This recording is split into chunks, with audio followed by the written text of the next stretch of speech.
महत्वपूर्ण मीटिंग हुई बेंगलोर में, आप भी उस मीटिंग में मौजूद रहे। क्या कुछ रूपरेखा बनी, किन रणनीतियों के साथ आगे बढ़ेगा आप लोगों का गठबंधन जिसे इंडिया नाम दिया गया? देखिए, पहली बात तो कल जब एनडीए ने अपनी 38 दलों की मीटिंग की और मोदी जी जो अपने कहते थे कि भाई हम अकेले काफ़ी हैं, सबको पटक देंगे, सबको गिरा देंगे, सबको नष्ट कर देंगे, कल पहली बार घबराते हुए देखा मोदी जी को पूरे देश ने। और इंडिया की 26 दलों की बैठक के बाद एनडीए की 38 दलों की बैठक हो रही है। अब उस 38 दल में 26 दल तो ऐसे हैं जिनके एक भी सांसद नहीं है। अब उसमें कौन कौन से दल हैं? हम, तुम, कहां, कैसे, लेकिन, वेकिन, मेकिन, कामा, फुल स्टॉप, सारे तरह के दल को बुला लिया उन्होंने। अब वो कह रहे साहब हम दल ही नहीं है, हमें दल दल में मत घसीटो। मोदी जी कह रहे नहीं नहीं, दल दल में आओ। अब चर्चा क्या हो रही है वहां पे? कोई कह रहा हमने 5,000 करोड़ का घोटाला किया हुजूर, कोई कह रहा हमने 10,000 करोड़ का घोटाला किया हुजूर, कोई कह रहा हमने 20,000 करोड़ का घोटाला किया हुजूर। तो मोदी जी कह रहे चिंता मत करना, तुम्हारा भाई मौजूद है। अभी 70,000 करोड़ के घोटालेबाजों को एक को मुख्यमंत्री बनाया, कईयों को मंत्री बनाया। तो ये न्यू डीलर ऑफ अडानी है, ये एनडीए नहीं है, इसका कोई मतलब नहीं है। ये पूरी की पूरी सरकार अडानी के लिए काम कर रही है, आकाश से लेकर पाताल तक। हवाई जहाज हो, एयरपोर्ट हो, सी पोर्ट हो, सड़क हो, बिजली हो, पानी हो, कोयला हो, गैस हो, सब कुछ अडानी को सौंप रहे हैं। तो वो अडानी के लिए काम करेंगे, हम इंडिया के लिए काम करेंगे। तो मैं समझता हूं कि 9 साल में जो इस देश के लोगों के सामने सवाल है वो बहुत महत्वपूर्ण है। वो है कि काला धन क्यों नहीं आया, 15 लाख क्यों नहीं मिला, किसान को उसके फसल का 2 गुना दाम क्यों नहीं मिला, 18 करोड़ नौकरी नौजवानों को क्यों नहीं मिली, महंगाई इस देश में कम क्यों नहीं हुई, क्यों नहीं 15 अगस्त 2022 तक सबको पक्का मकान मिला।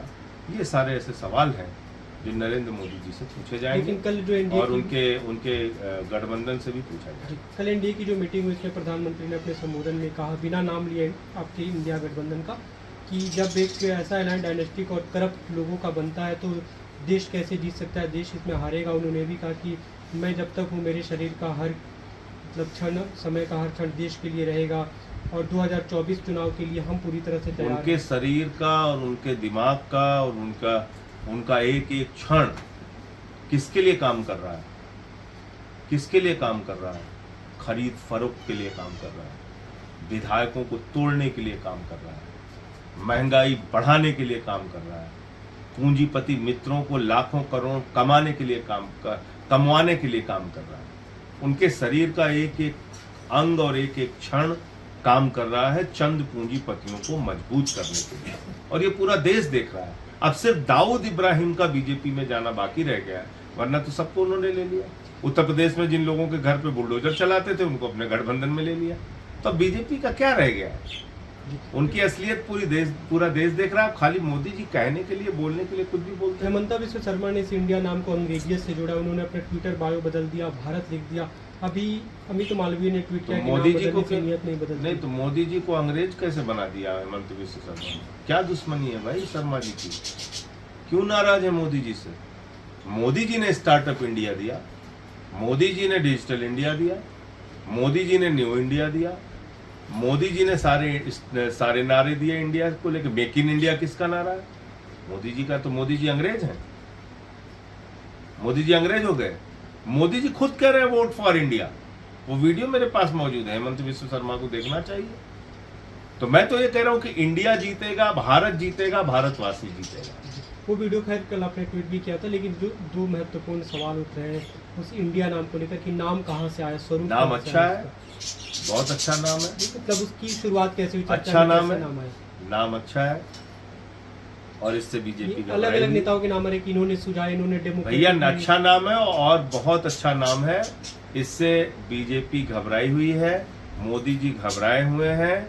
इंडिया जीतेगा, भारत जीतेगा, भारतवासी जीतेगा। ये नाम सर्वसम्मति से सामने आया हुआ भाई, अगर कोई सामूहिक रूप से बैठक हो रही है, कोई चीज निर्णय हो रहा है तो सामूहिक निर्णय। लेकिन अभी खबर आ रही है कि नीतीश कुमार में कुछ नाराजगी उस बैठक के बाद। नीतीश कुमार जी ने ऐसा कुछ कहा? मैंने तो नहीं सुना।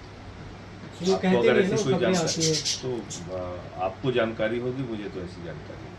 एक दूसरा सवाल अभी चर्चा हो रही है, कई जगह सूत्रों के जरिए जानकारी है कि आम आदमी पार्टी के शीर्ष नेतृत्व ने नेताओं से कहा कि कांग्रेस के खिलाफ कुछ न बोले, कोई सोशल मीडिया पोस्ट न करे, क्या ऐसी निश्चित रूप से अभी कांग्रेस पार्टी ने इस काले अध्यादेश का विरोध करने का फैसला लिया है, हम उसका स्वागत करते हैं।